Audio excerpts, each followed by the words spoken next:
Olá pessoal, tudo bem? Sejam bem-vindos a mais uma videoaula de língua portuguesa para concursos vestibulares e Enem aqui do nosso canal. Na videoaula de hoje vamos continuar os comentários a questões da banca CESP, pensando em você que vai fazer o concurso para a Polícia Militar do Estado de Alagoas. Certo, galera? Estamos aí até o dia da prova, soltando vários vídeos aí com comentários às questões, porque queremos que vocês tenham um material gratuito, acessível e de qualidade. Para que a gente continue esse nosso trabalho, não deixe de visitar o site Apoia-se, ok? E colocar lá o seu apoio, ok? Para que a gente consiga continuar, né, a levar essas videoaulas para vocês, ok? Então, sem perder tempo, pessoal, porque o que a gente quer mesmo é vê-los aprovados, vamos aí para a questão de número 1. Lembrando que a banca CESP, as questões são muito ligadas ao texto, de maneira que não tentem nunca resolver a questão sem antes ler o texto, certo? Porque a maneira como a CESP elabora a questão faz com que as questões sejam muito dependentes do conteúdo do texto. Tá? Então, é bom já ir praticando desde já. Então, vamos fazer uma leitura rápida aqui do texto, ok? Que é codificado, né? Eles não colocam o título do texto, tá? Mas temos que ler para tentar resolver a questão. Então, vamos lá. Estas memórias ficariam injustificavelmente incompletas se nelas eu não narrasse, ainda que de modo breve, as andanças em que me tenho largado pelo mundo na companhia de minha mulher e de meus fantasmas particulares. Desde criança fui possuído pelo demônio das viagens. Essa encantada curiosidade de conhecer alheias terras e povos visitou-me repetidamente a mocidade e a idade madura. Mesmo agora, quando já diviso a brumosa porta da casa dos 70, um convite à viagem ainda tem o poder de incendiar minha fantasia. Na minha opinião, existem duas categorias principais de viajantes: os que viajam para fugir e os que viajam para buscar. Considero-me membro deste último grupo, embora em 1943, nauseado pelo ranço fascista de nosso Estado Novo, eu haja fugido com toda a família do Brasil para os Estados Unidos, onde permanecemos 2 anos. O que pretendo fazer agora é apresentar ao leitor, por assim dizer, alguns dispositivos e filmes verbais dos lugares por onde passamos e das pessoas que encontramos, tudo assim à maneira impressionista e sem rigorosa ordem cronológica. Usei como título deste capítulo, dedicado a minhas viagens, uma expressão popular que suponho de origem gauchesca: mundo velho sem porteira.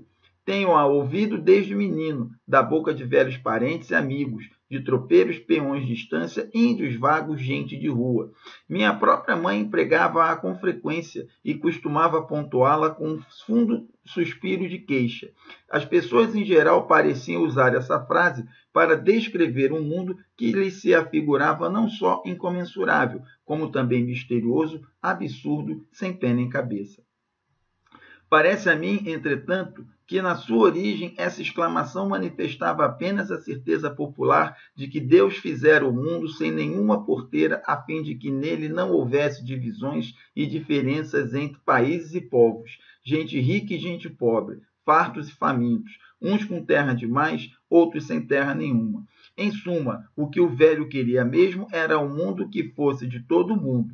É nesse sentido que desejo seja interpretada a frase que encabeça esta divisão do presente volume. Quem me lê poderá objetar que basta a gente passar os olhos pelo jornal desta manhã para verificar que o mundo nunca teve tantas e tão dramáticas porteiras como em nossos dias. Mas que importa? Um dia as porteiras hão de cair, ou alguém as derrubará, para erguer outras ainda mais terríveis, replicará o leitor cético. Ora, amigo, precisamos ter na vida um mínimo de otimismo e esperança para poder ir até o fim da picada. Você não concorda? Ou mundo velho sem porteira? Então, na questão 1, pede-se, com relação ao trecho incendiar-me a fantasia. Esse trecho aqui, pessoal, vou marcar aqui com o nosso ponteirinho. Ó, incendiar-me a fantasia. É correto interpretar a partícula me como? Pessoal, os pronomes oblíquos, como é o caso da partícula me, normalmente exercem função de complemento do verbo, podendo ser objeto direto, se estiver ligado a um verbo transitivo direto, ou objeto indireto, se estiver ligado a um verbo transitivo indireto. Isso acontece com os pronomes oblíquos me, te, se, nos e vos.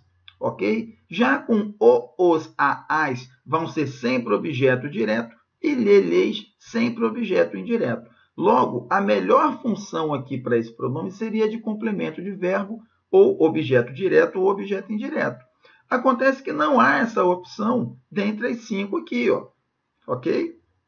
Não tem. Então, temos que procurar outra função para eles. Qual é a outra função possível? Seria de agente da ação verbal? Não. Para ele ser agente da ação verbal, ele deveria ser o sujeito da ação, ok? E não é o sujeito da ação.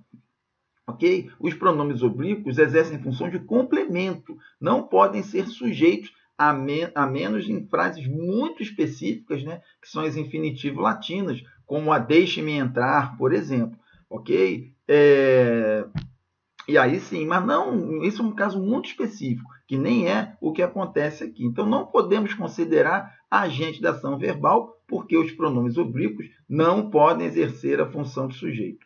Ok? Seriam pacientes? Ah, professor, eu acho que sim, porque já que eles podem ser objetos, acontece que essa frase está na voz ativa. Para que ele seja paciente da ação verbal, a frase tem que estar na voz passiva, ok? E não há. Ah, mas não poderia ser que uma passiva sintética? Não, porque a passiva sintética só ocorre com o pronome se, ok?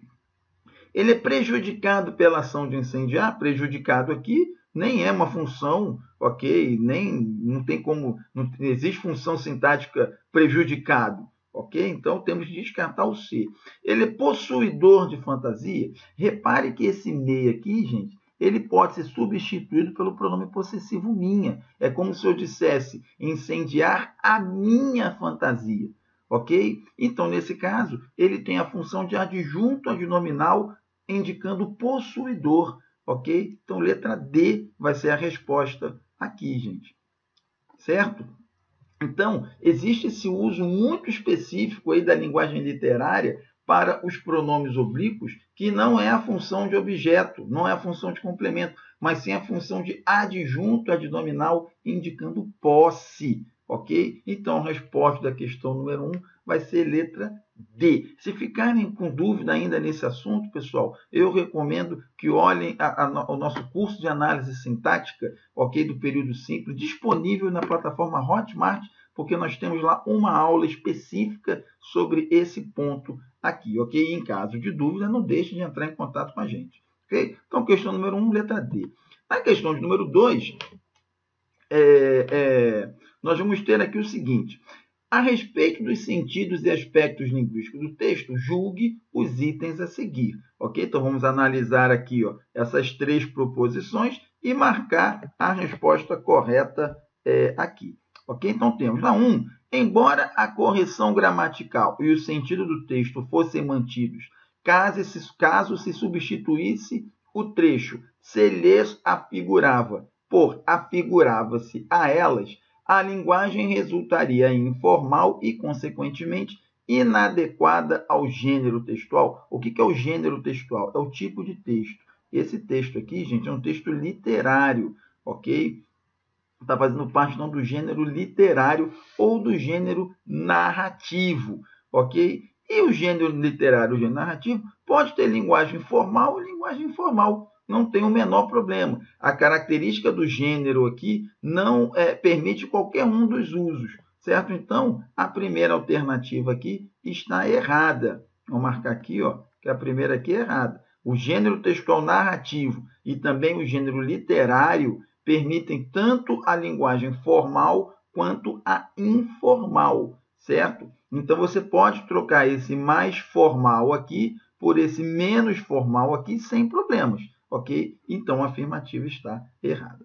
Na 2, temos, tanto na oração que suponho de origem gauchesca, quanto na oração que desejo seja interpretada na frase, há elementos gramaticais elípticos. O que é elíptico, gente? É que sofreu elipse. E elipse é o que? É você retirar um elemento da frase e vai perceber que houve, né, essa retirada pelo contexto. Então, que suponho de origem gauchesca, está elidindo aí, fez uma elipse do verbo ser, que supõe o ser de origem gauchesca. Da mesma forma que desejo seja interpretada, suprimiu aí a conjunção integrante que desejo que seja interpretada. Ok? Então, sim, tem o pronome, tem elementos elípticos aí, sofreu elipse, aqui então está correta. Ok? E na 3, a repetição da palavra mundo, em que o que o velho queria mesmo era um mundo que fosse de todo mundo, torna o texto redundante, né? Não, gente, não é redundante, porque ele não está dizendo a mesma coisa, né? Mundo aqui tem um sentido, né? Que é o mundo terra, né? E é que fosse de todo mundo, que é no sentido da totalidade das pessoas. Como as informações são diferentes, elas não são repetitivas, ou seja, não são redundantes. Então, aqui também está errado. Ok? Então, se somente o item 2 está correto, a resposta é letra B. Questão número 3. Assinale a opção que apresenta uma forma locução verbal do texto que denota uma ação ou um fato que ocorreu repetidamente no passado e que se prolonga até o momento da narração do texto. Isso aqui, gente, então, é a semântica dos tempos verbais, um assunto bem chatinho, ok? Que eu recomendo estudar com bastante detalhe, tá? Porque a Banca CESP gosta, insiste nesse tipo de tópico, ok? Da gramática do português. Tá ok? Então, vamos lá. Qual é a ação que ocorre no passado e que se prolonga até o momento? Isso quer dizer que começou lá e vem até hoje. Essa semântica, esse sentido, é expressado normalmente pelos tempos ligados ao presente. Ok? Quando você fala assim, eu como arroz para ficar forte, por exemplo, né? Esse dá um sentido. Você começou a comer agora, ok? Mas já vem desde sempre comendo. Ou seja, é o chamado permansivo, aquela coisa que permanece, ok? Mas o presente é um tempo que começa, como ele diz, no presente, começa hoje. Quando você quer colocar isso no passado e trazer até hoje, você usa o chamado presente composto, que é justamente o que eu tenho aqui no item A. Olha lá, tenho largado, ok? Então, esse tempo aqui, repare, indica que algo começou e até hoje vem sendo feito. Ok? Então, a resposta aqui da questão número 3, gente, vai ser a letra A. Certo? Esse tempo composto aqui é que me indica que começou no passado e vem até hoje. Se ficou na dúvida, analisando as outras questões, também dá para descobrir. O fui possuído, esse aqui, ó, esse verbo auxiliar aqui, está no pretérito perfeito, e o pretérito perfeito é uma ação começada e concluída no passado. O tem, aqui como eu falei, o presente pode dar esse sentido de ação que se prolonga no tempo, mas aí começa no presente, não começa no passado, ok? O haja fugido, esse haja aqui, ó, no subjuntivo, ok? Vai dar a ideia de uma ação que poderia ter começado, ok? Porque o subjuntivo é o tempo da incerteza da ação incerta. E o narrar-se, esse aqui é pretérito imperfeito do subjuntivo, ok? Indica uma ação que poderia ter começado no passado, caso outra tivesse ocorrido, ok? Então, analisando os tempos, ok? As opções, a gente conclui também pela letra A na questão de número 3. Questão de número 4. Conclui-se do texto que seu autor, no capítulo da obra de que tal texto faz parte. O que ele faz aí, gente? Ele relata as viagens? Não, não pode relatar, porque senão o texto seria narrativo. E esse texto aqui não é um texto de características narrativas. Repare que ele não conta uma história. Ok? O que ele faz aqui, na verdade? Ele fala sobre as suas viagens, né? Descrevendo, né? Apresentando descrições, né? Subjetivas. Ok? Então, a resposta aqui, ó, da questão 4 vai ser justamente o item B. Ok? Ele apresenta fotografias? Não, né? Pondera sobre os aspectos negativos? Também não. E reflete sobre a ideia de procurar novos horizontes, a fim de entender melhor o próprio passado? Também não, ok? O item A aqui, professor, mas ele narra, no item B está as narrativas. Por que ele não está narrando? Porque ele está desenvolvendo descrições, ou seja, ele está descrevendo, e também, em alguns momentos, faz curtas narrativas. Ok? Então, a questão 4 aqui, letra B. E na questão 5, em relação ao trecho, ou alguém as derrubará, ok? Para erguer outras ainda mais terríveis, transmite uma ideia de que, reparem, gente, que eu tenho que ver, analisar a oração para erguer outras ainda mais terríveis, certo? Essa oração aqui. Essa oração para erguer outras ainda mais terríveis, em relação a essa daqui, tem qual função? Ok? Qual seria a função dela aí? Seria a de finalidade, porque o para, olha lá, dá a ideia do objetivo, né? Para que vai se erguer outras barreiras ainda mais terríveis, ok? Se é finalidade, vai ser sinônimo de propósito. Letra E. O formulador da questão aqui fez uma pegadinha, porque normalmente o para, sendo uma preposição que indica finalidade, nas opções aparecem finalidade, mas o autor da questão botou propósito, que é um sinônimo, mas muito pouco usado, ok? Mas o sentido é o mesmo, ok?